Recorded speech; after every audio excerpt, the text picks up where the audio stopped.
Bernard spinning. Oh, creative left hand. Oh, he's feeling it. Jules Bernard is on fire.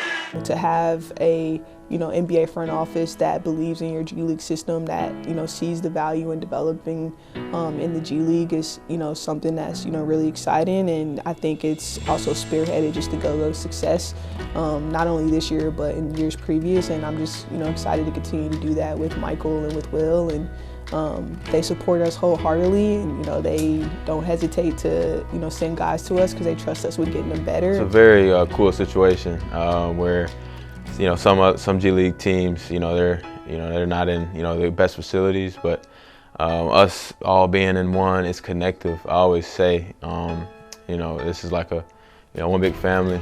You're right in the same roof, so there's scouts, GMs, watching everything you do, and it brings everybody together.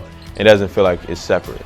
Everybody is in one. So I'm very appreciative of that, and it's a unique situation that we're thankful for. From a basketball perspective, it's just amazing that you get to have the front office eyes from the Wizards. They're always watching, and you're always in the same building, and you get to use the same, blessed with the same facilities and everything that the Wizards have, the Go-Go have, and the Mystics have. So that's a blessing. And then on off the court, you get to sort of meet and talk to people, all different types of people, and I think that's a big thing for me, is just getting to know people in different situations, and it's been a lot of fun. I think you've got the day-to-day interaction, and then even when the Wizards are out of town, we're in town, or vice versa, there's a high level of communication that started at the top down, started with Michael Winger,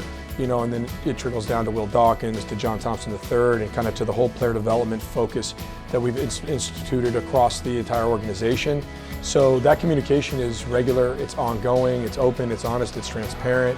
And because of that, number one, it helps the players. They understand the expectations. They understand how they're going to be held accountable, how they're going to be judged. I don't feel like there's no player I can't get into our system with the simple fact that we're operating out of an NBA facility. We have shared resources. I tell our guys every day they're blessed to have these resources at the G League level.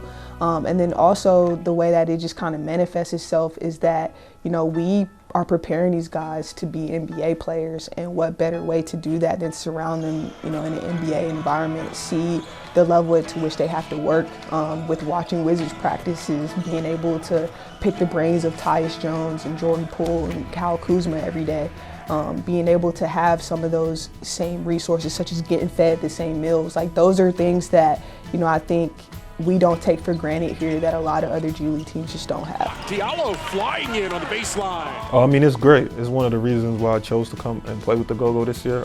Just having everybody under one roof and having everybody in sync is I feel like it's just a huge advantage for development, and a huge advantage for whether if it's scouts, players, front office, trying to get a second look at players and make sure that these are the same players. Are, like I said before, just holding people to a certain standard. When the standard is set in the building, everybody's going to follow that standard. So, and eyes are on you at all times, so you got to live up to that standard, and that's what brings on that accountability.